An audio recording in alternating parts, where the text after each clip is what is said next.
Stage 7 takes the race into the Pyrenees via one Pyrenee, in particular the Col d'Aspan. And it comes very late in the race, although not quite late enough to provide the Tour's first altitude finish. So today's race will be shaped first by the 12 kilometres of climbing to the top of the Aspan, then the 7 kilometres of descent to the finish. Cummings looks over his shoulder, and it's still 25 seconds. They are not eating into the advantage of Steve Cummings, who's just getting into a time trialing position and style. Looking down the trees, there is Vincenzo Nibali. Sadly, while we're away there, Paul, Alex Howe's unhitched, and he's dropped out of this leading group. That's the face of Navarro on the left, Nibali, Daryl Impey, and on the back. And where is he finding the inspiration from the yellow jersey? The funny thing is, Phil, when you have a tough start, well, at the back of the main field now, the big boys, the sprinters, are finding this climb just a little bit too difficult, because there is Marcel Kittel. That's a little bit interesting to note there, because number 3, Vasil Kirienka, is slipping away. He was actually in that early break very early on. Maybe he did sit up for a while and start to pace Team Sky as they approach this climb. Well, Française should have got a plan, because they were not in that breakaway, but they're not. Nibali's going again, Phil. He started again, and he might have Van Avermaet in trouble here. This is the second attack on the slopes of the Aspan. Another acceleration by this very talented climber. And there's a counter, and is this Bardet? Barguil, this is Barguil. Warren Barguil. They've swapped the jersey this year. They've made the jersey predominantly white and black, the team of Giant Alpecin. This guy has had success in the Pyrenean Mountains in the past. A couple of years ago, when he was riding his first big Grand Tour, the Vuelta a España, he won 2 days.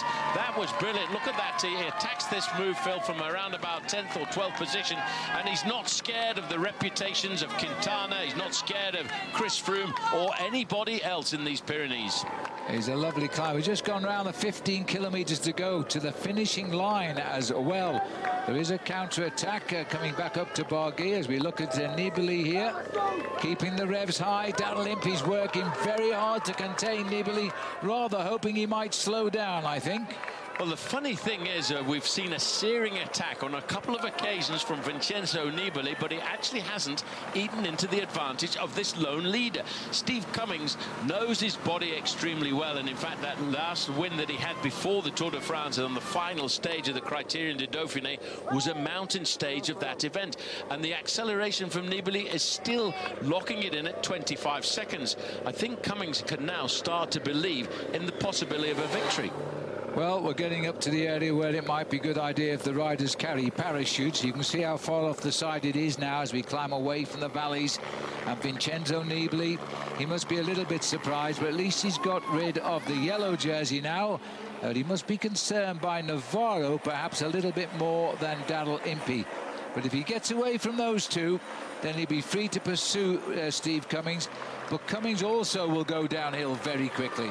The big problem is, though, Phil, you have to bear in mind that once we get to about 5 kilometres, 3 miles to go to the summit, that's when the Col d'Aspan gets steep. It gets nasty. It climbs up to around about 11.5%, and that might just tip the scales towards the advantage of Vincenzo Nibali.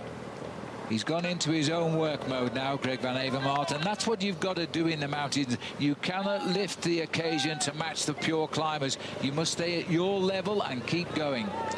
Yes, his problem is, as you can see, he's riding a fairly large gear. He's out of the saddle using the top part of his body just to keep the gear rolling over, but he climbs with a slightly bigger gear than the pure climbers like Vincenzo Nibali, who can accelerate once, twice, 3 times sometimes on the slopes of a climb like this. So now I'd have to say my advice to Greg Van Avermaet would be find your own rhythm and limit your losses, because he can still descend like a stone once he gets over the top of this climb. 13.9 kilometres, 8.6 miles from the end of the day. The last 5 miles is all downhill, as now we're looking at Steve Cummings here, looking to win the 63rd stage of a Tour de France by a British rider. And Cummings has done it last year for the first time. He's currently on a gradient of around about 6.5%, so it's a good fast gradient just here. Years ago, I remember the whole peloton climbing up this mountain all together and descending away, but of course they weren't racing to the finish, just over the top. Well, that's the strange approach to the Col d'Espagne this year. It's always either been one of the climbs that leading onto the Col de Tourmalet or the climb before the Col de Peyresourde. So the riders would never really race it, as it was the final climb, as we're seeing it this afternoon. TJ Van Garderen there over to the left-hand side in the BMC jersey with the yellow helmet. He's just being very attentive, keeping a close eye on what's happening. And it is interesting to see the FDJ, the squad of Thibaut Pinot, the young Frenchman, they've decided to dominate the pace. And on the, I think on the observance, you've got Team Sky. They're thinking much further down the road. Moving up now over on the left-hand side is Nairo Quintana. And moving up for Contador at the moment. Well, Contador, he will be nursing himself. I also noticed Alejandro Valverde coming up to the front. He's done everything perfectly to look after Nairo Quintana. There's the shout for Romain Bardet, but it was the other Frenchman, Warren Barguil, who launched the attack, but they were quickly after him. Cancellara just got picked up there by the front end of the peloton. Enjoying his first incursion into the Pyrenees this year. That group is now being dramatically reduced in numbers. The face of Steve Cummings continuing the climb towards the summit.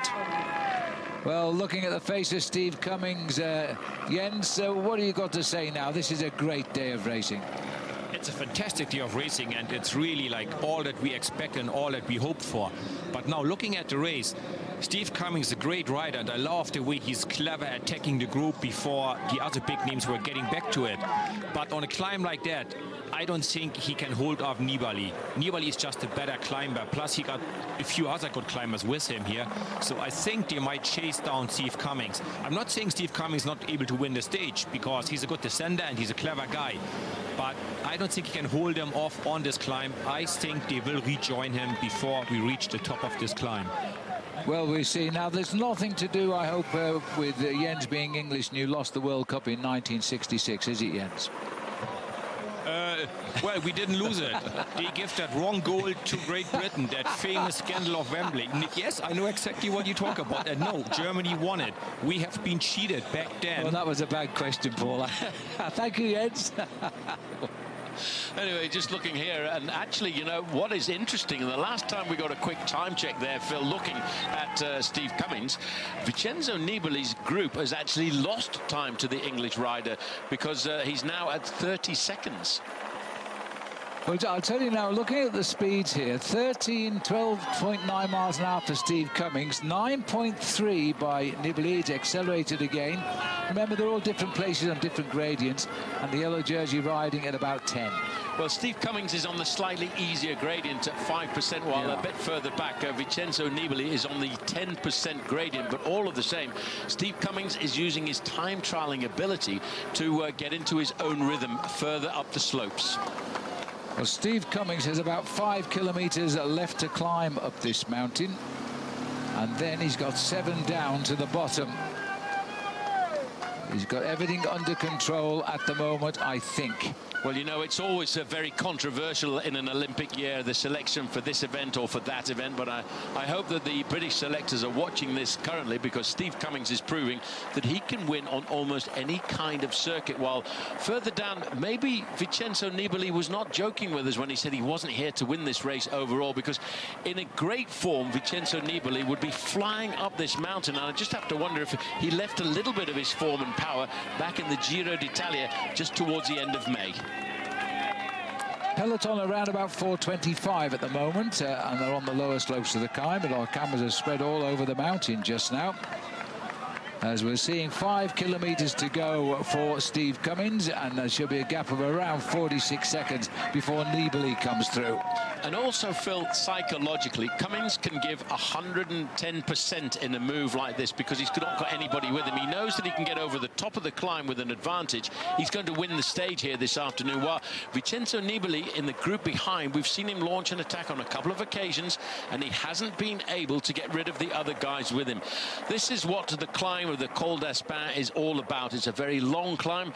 We've gone through 2,500 feet at the start of the climb. We peak out at 5,000 feet once we get up to the summit, and then it's a rapid descent down to 4,000 feet to the well, it's a little bit of an incline in the last kilometer, but if you've got 30 or 40 seconds over the top of this climb and you're a reasonable descender, you should be able to hold on for the win.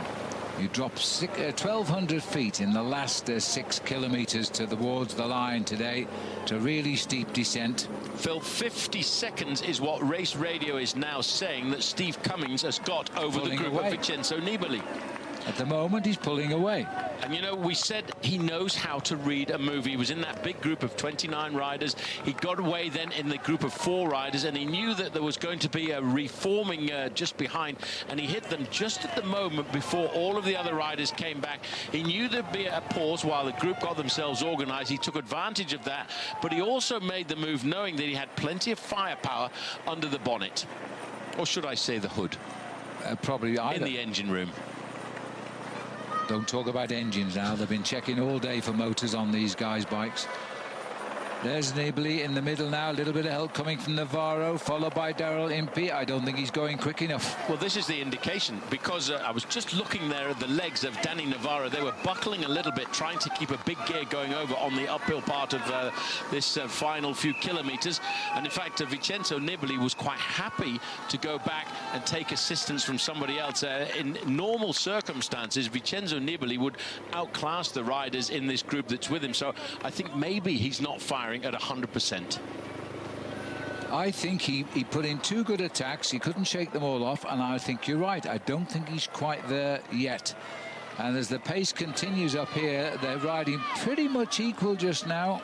And Nibali goes out of the saddle once again. They're just trying to lift the pace. He knows, Phil, as the kilometers slip away on the slopes of this climb, he knows now he's got to try and nail back that gap, but it's still hovering at 50 seconds, almost up to the minute. Danny Navarro is not happy with the speed. Nibali again lifting up that cadence, but he's not getting rid of the riders with him, and that will start to psychologically hurt him, saying, hey, normally I'm a great climber, normally I can win the Giro d'Italia and the Tour de France, but today I don't seem to have that firepower. Those 2 boys just grit their teeth and hung on there, that's for sure at the moment. Steve Cummings up front. Back in 2004 at the Olympic Games in Athens, he won a silver medal in the team pursuit. And I can tell you now that this is one of those most dramatic pursuits he's ever ridden right now. That's a sign you really don't want to see at 4 kilometers to go, going up that steep hill. But that's where we are now, 4 kilometers from the top of the climb. Oh, it's hurting.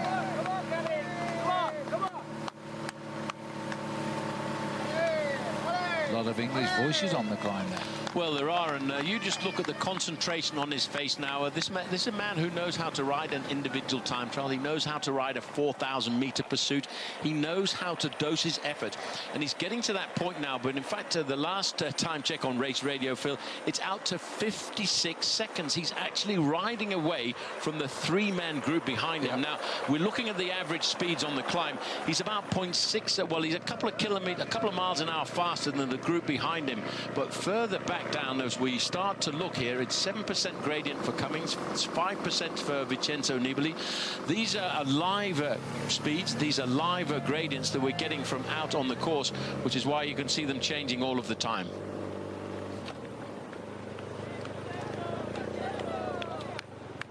Well, they've all made Nibali do the work, but he's actually hit the wall, I think. He's on his limit right now. His advantage is, though, he's one terrific bike rider going downhill, and he's got 7 kilometers to put matters right. Yes, but I don't think he can pull back a minute on Steve Cummings. If Cummings can go over the top of this climb with a 30 or 40 second advantage over the chasers, it should be pretty much in the bag for Steve Cummings, and that's what he's thinking about. This is the part of the Col d'Aspin where it opens up. We've climbed out of the tree line. These 3 chasers now will be inspired a little bit, but when they look over to the left-hand side, that gives them an indication of just how far there is to go on this climb.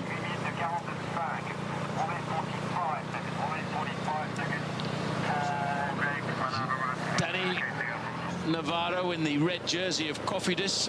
He won a stage in Vuelta a España back in 2014. He's a rider who looks for breakaway groups like this. He finished 13th overall in the Vuelta a few years ago. But I just think when you look at the face of Vincenzo Nibali, he keeps looking for a gear, he keeps trying to find the rhythm, but I don't think he can on this occasion. They've shaved off a couple of seconds on Cummings. Cummings will be concentrating on getting himself to the top of the climb, because as far as he's concerned, the race is over once he summits.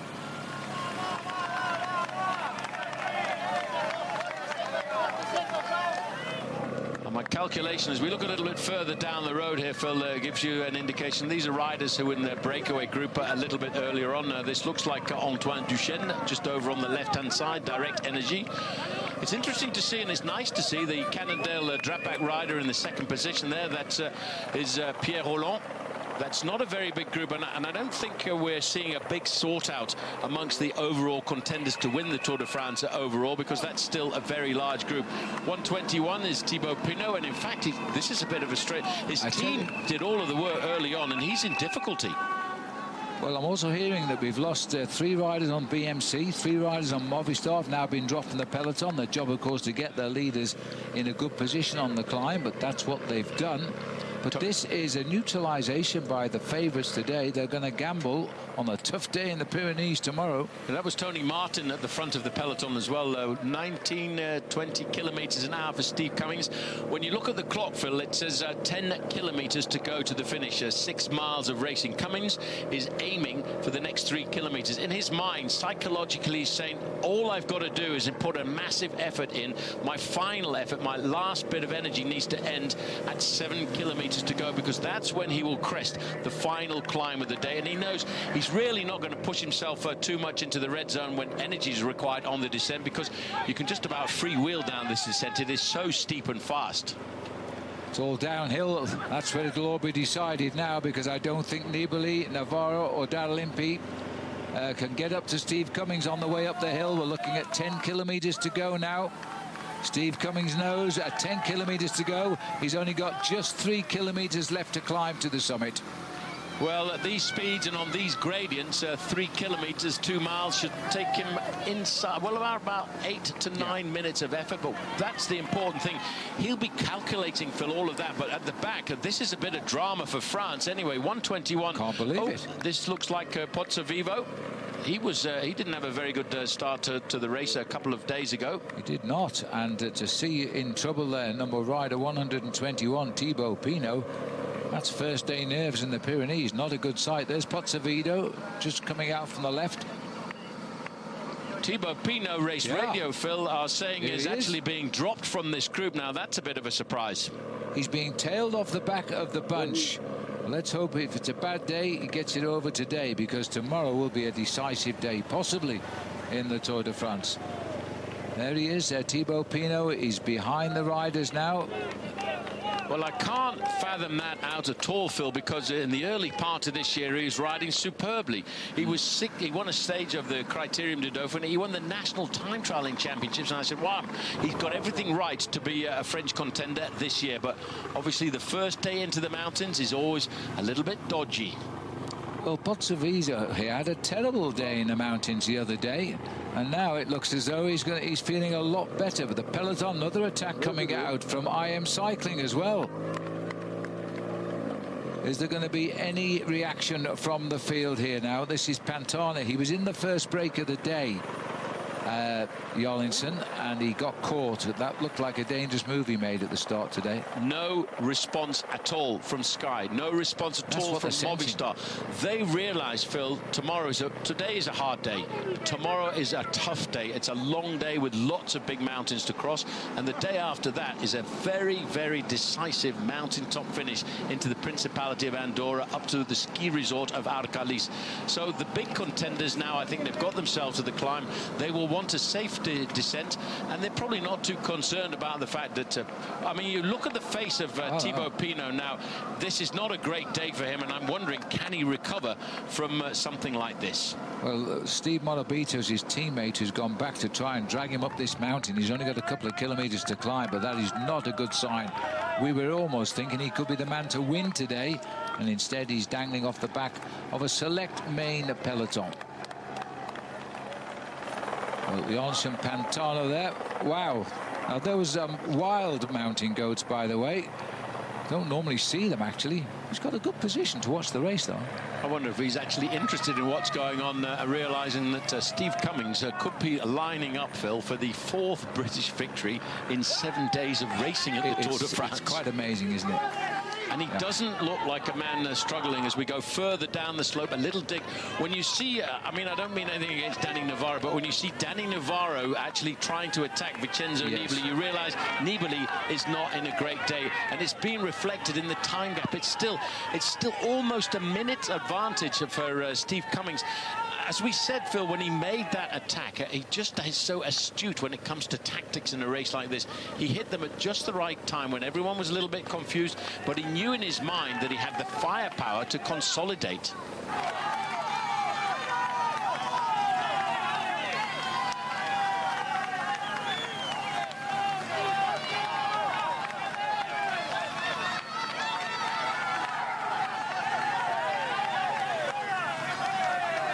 The delight on the fans' faces here. They've waited a long time, as you can see, most of them having ridden up here.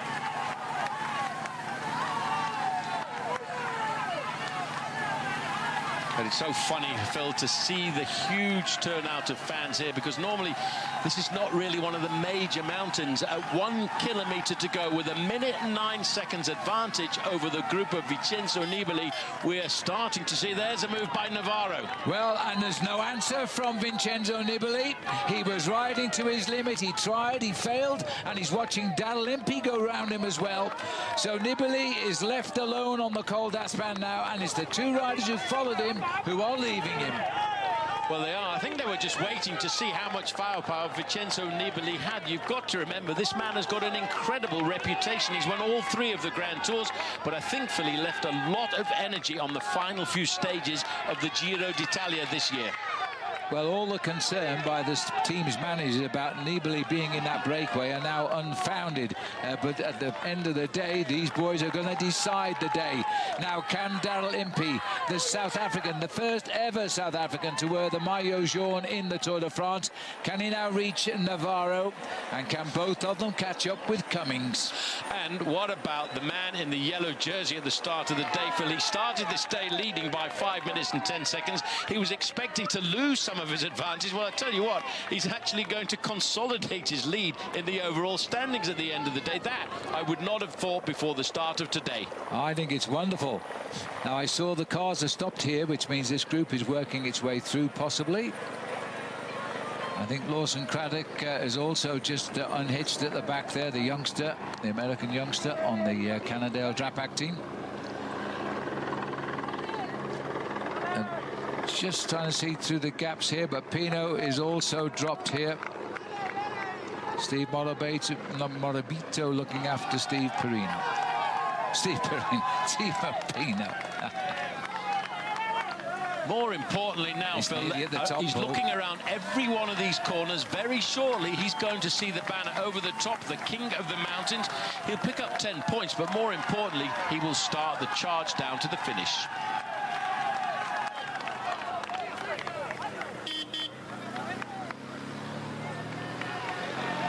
At this minute in time, Greg van Avermaet will also become the leader in the King of the Mountains unless he suddenly loses places towards the top of this climb. Navarro trying for Cofidis. Impey, he really is like a limpet, Daryl Impey. He's going to try and hook up with Navarro and hang on again.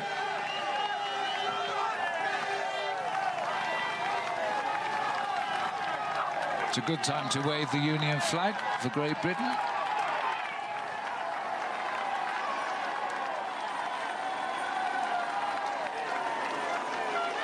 You know, professional cycling is very strange as this man goes over the top of the final climb of the day, the Col d'Aspin. I'm pretty sure this morning, Steve Cummings is so astute. He actually told us before the start of the Dauphiné which stage he was going to aim for. And I'm pretty sure that he kept this one rather quiet, because he must have looked at this as the sort of day when the breakaway can succeed. And Daryl Impey is going to fight for second place over the top here. He's coming right up on the back wheel of Navarro.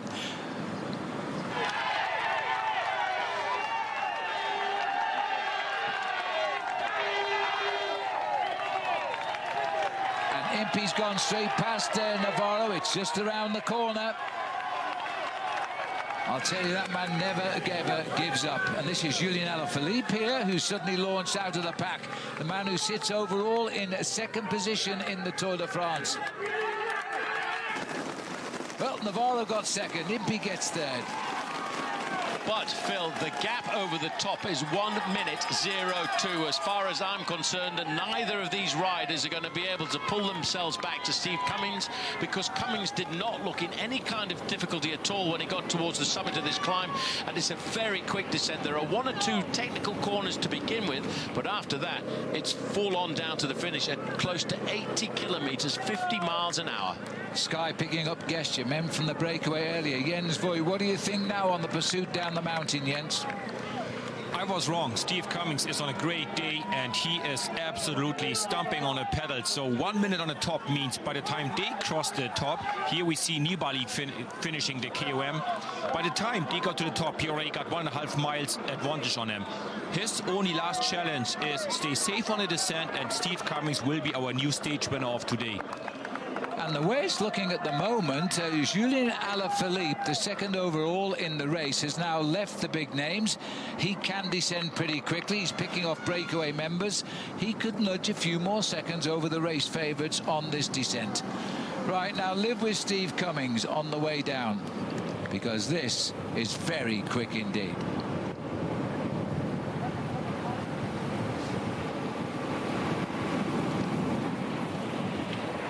The maillot jaune, I think he crosses the line in 5th place here, so he gets points in the King of the Mountains, enough to give him the lead in that competition tonight. What a position to be in when you're the race leader of the Tour de France and you're way ahead of all those closest to you. Especially when the majority of guys in the main field know you're not a rider who can get over the big altitude. This is a very crafty little move by Julian Alaphilippe. But the big question after the Amgen Tour of California this year was, do we allow Julian Alaphilippe to taste the Tour? Well, he certainly is here. He was trying to go clear before the top of the climb, but you can see Team Sky very attentive. They know this climb, but more importantly, they want to start the descent towards the front of the main field because they know how tricky it is. Pozzovivo and Alaphilippe, as they come up towards the summit, are not that far behind the maillot jaune of Greg Van Avermaet at all.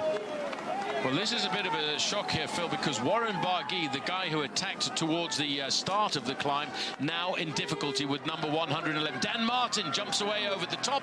Now, Dan Martin, I'm not sure if he thinks there are any points available, but he's pulling back riders one at a time, and he knows on the descent there's always the chance of a plant of getting themselves some time bonuses. 3 minutes 40 was the time gap for the favourites against the first man on the road, Steve Cummings. This is Warren Barguil. He's going to have to make a very good chase down the other side now. I've got a feeling, Phil, there. I just caught a glimpse of that banner across the road. It said 3 kilometres to go to the finish. Well, he's going down the mountain. He should be doing 1 kilometre a minute at least, the way the descending is possible. And this man can descend. He really can. He's a track rider, don't forget, before he became a great rider in the Tour de France.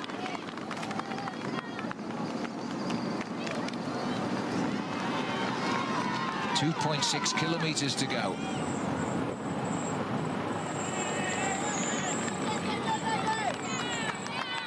Strange to finish on the halfway down the descent of the mountain, but that's what we're doing today because the Col d'Aspin goes on. Well, Phil, you've been coming to this race since 1973, and you've always said that the Tour de France, the organisers, always manage to conjure up something different, something more interesting. 2 kilometres to go. He should be at the finish line now in around about 2 minutes.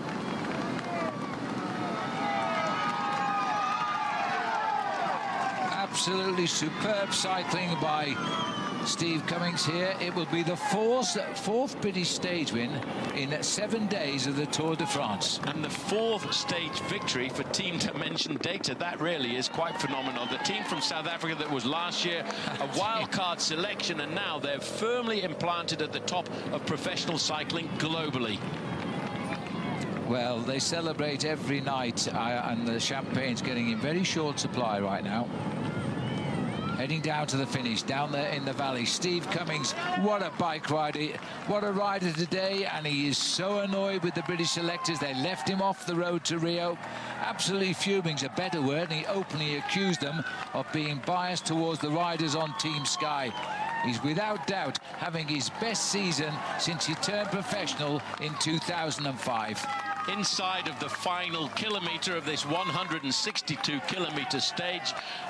Amazing performances, Phil. I mean, so astute to get into the 29-man leading group and then also leave it just before the start of the climb. He wanted that 20 or 30 seconds advantage, and I'll tell you honestly, I didn't think that 25 seconds advantage in the corner was enough over Vincenzo Nibali, but that little nod of the head means he too cannot believe what he's done again. Second year in a row, he's going to win a stage of the Tour. He's running to the line, slightly uphill now. You can see he's visibly eased off now. Enjoy the moment. Steve Cummings again has brought glory to this African team. He got them the big win last year in Mond. He's going to wrap it up again here on the first day in the Pyrenees. All he's got to do is play to his audience now, and there's plenty of them out there. Here he comes home now. From a Great Britain point of view, it'll be the 63rd ever stage win by a British cyclist. So Steve Cummings is shunned by the British Olympic selectors, openly accusing them of being totally biased to the selection of the squad by Team Sky. He's proven his point. Steve Cummings shakes his head. He's given yet another victory to the African team of Dimension Data, and it is their 4th win in 7 days. Absolutely superb. How about a salute from Steve Cummings?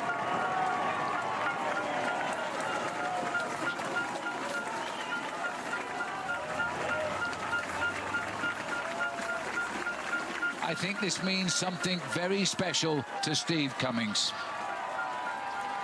And the fact of the matter is, as he crosses the line there to confirm his victory, Phil, the team always said, we have confidence in Steve Cummings. If he's on the back of the main field, if he's not on the back of the main field, he's in the breakaway, and he was today. Now, I think that Navarro will have a big problem here with the rider at the back from the Orica Bike Exchange, Daryl Impey. He's a pretty fast finisher. Navarro is a great climber. They've given their all today. This has been an incredible bike race today. He's going to give it his best shot. Has Impey got any legs left? That's the question. Well, the funny thing is, Phil, when you think about the fact that an African team has just won, we're looking there in their second position at the first African ever to wear the yellow jersey at the Tour de France in Daryl Impey. What a story for the continent. It's absolutely amazing. I think Impey's allowed Navarro here just to fry because he keeps checking over his shoulder to make sure nobody's coming up, and Impey has now decided it's time to go over the top of Daniel Navarro. You better watch out, Daryl. Second place for Impey, third place for Navarro, and nobody else in sight. Yes, but at a kilometre to go, Phil, can you tip your hat, though? This man is doing a sterling ride. He started the day 5 minutes and 11 seconds ahead of the second-place rider, and we all expected him to lose time. Well, guess what? He's actually going to extend his lead in the classification tonight. And the Shark of Messina, well, he wasn't telling lies when he said he was using the Tour de France here as preparation, because he's not firing on all 8 cylinders. But he gave it a great shot today, and when he did accelerate, it was fearsome stuff. But yeah, his form's just a little bit below the great form he showed in winning his second Tour of Italy. That's the main select group going around the corner. I'm anxious to see if Contador is in that group when we get a good look at it. We haven't seen much of the group all day today. Here comes Vincenzo Nibali. I'm hearing there's a crash at 1 kilometre to go. The 1K banner has come down right on top of the riders. Well, they all are okay as far as timing is concerned, but let's hope there's nobody down underneath.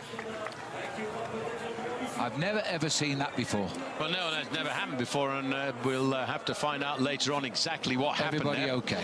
Now, my goodness me, well, we've never seen that. Alex Howes trying to duck underneath. Everybody will be given the same time. It's not a problem in that respect. As we go back, I can tell you now, coming up to the finishing line is the yellow jersey of the race leader. He won't be gaining any more time than he has as he crosses the line. The other boys will get the same time of that group altogether. But this is Greg van Avermaet. Had a lead overall at the start of the day of 5 minutes 11 seconds. He'll have a little bit more today over the field, and it's going to be well over 7 minutes, I think. Wow. First day in the Pyrenees, he's gained time when he was expected to lose his yellow jersey. This is the group. They'll be given the same time, but they will lose real time, I think, to Greg van Avermaet. Well, you know, I think the referees are going to have a serious look. Look at the hand going up. There's the warning from all of the riders as the police do a phenomenal job once again to warn everybody. I think the race referees will have to look at this, Phil, because that is not an incident of the race, and I think they will have to go back to the final corner to figure out just exactly what the time gap was at the final corner and give these riders the time there, because this is not something that very often happens in professional cycling. Well, very often. It's never happened in professional cycling, but it's going to be the same as a railroad crossing barrier dropping, I think. The riders who are already through will keep the real time. These boys will be given the same time as a group. Nobody will gain or lose anything. It's just a question of whether they allow Greg van Avermaet what probably was the best part of an extra minute, because these boys were stopped. We'll wait and see. Funnily enough, even though this is a mountain stage, it's not a mountain top stage, and an incident or an accident inside of the last 3 kilometers, well, theoretically, it gives you the time of the group that you were in. But these guys were all together. They were all together, yeah. Well, there's no doubt who keeps yellow. That is the Belgian cyclist, Greg van Avermaet. He's increased it for sure, but it's unclear by how much. And it has turned out to be yet another intriguing day in the Tour de France. Who would have thought that kilometre sign would have the last word on a stage in the mountains? Now, we didn't see it live, but if you look at this replay, you can see Adam Yates, last seen attacking over the top of the climb, was actually brought down by that kilometre banner collapse. He was escorted across the line more than 3 minutes behind the main field, with the blood on his chin suggesting that he'd gone down face first. After a quick stitching session, he emerged from the team bus to speak. Beyond disappointed, really. I mean, there's not much you can do when, the kilometre to go banner came down to me. I had no time to react, but yeah. I mean, at the end of the day, it's a good job it was just me on my own, and you know, not a peloton at a sprint stage when we're going 70, 80k an hour, you know, because then it could have been a lot worse. But yeah, it is what it is. There's not much you can do about it. Could you exactly tell us what did happen exactly? Honestly, I can't tell you because, yeah, I just hit the barrier, came down. I had probably 0.2 seconds to react, so that's not long enough to pull the brakes. Yeah, that's what it is. Hit the barrier and then that's it. Well, it wasn't quite it, but Adam Yates didn't know that. Neither did Julian Alaphilippe or apparently anyone else, because he was awarded the white jersey on the podium before the race jury looked at the incident and credited Adam Yates with the time he'd gained on Alaphilippe and the rest of the field before fate and the failed inflatable intervened.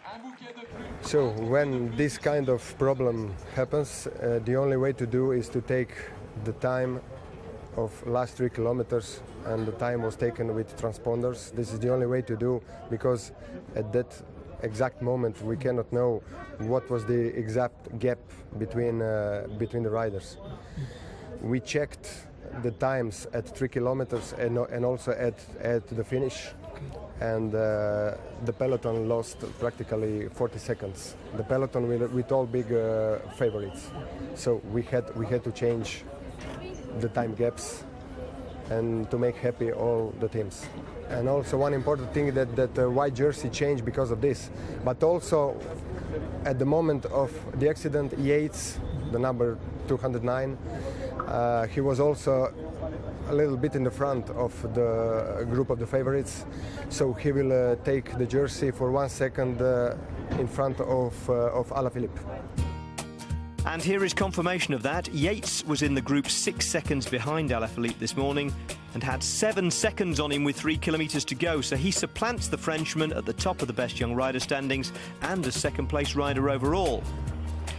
In the midst of all this, there was a brilliant solo stage win to celebrate. Steve Cummings, second in successive years, and to mention Data's fourth in 7 stages after Mark Cavendish's 3 sprint victories.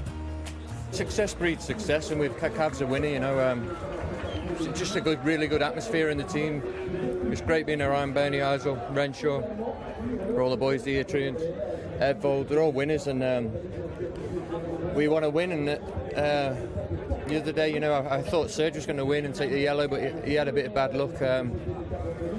But I think any person in our team is capable of winning a stage, and that's what we came for, with that clear objective of winning stages. So we've had a good start so far. It's only the first week. So. A fourth British win, a fourth Dimension Data win. Not you this time, your mate Steve Cummings. What do you think of that? Well, we were crying. We were riding up the last flower. Normally it's like, because I'm just suffering so much, you know. But there it was just, that was incredible. We heard about it. We could hear in the radio that Rolf telling Steve how far to go, and the gap was going up and up, and that was phenomenal, you know. And then when we heard we won, he was up for today, you know, and he's incredible. We ever say I'm going to go for it today and just do it. Like, he's a pretty big phenomenon, actually. So. Wouldn't anyone want you in their Olympic team for Rio after what you've done today and after all you've done this year? I don't know.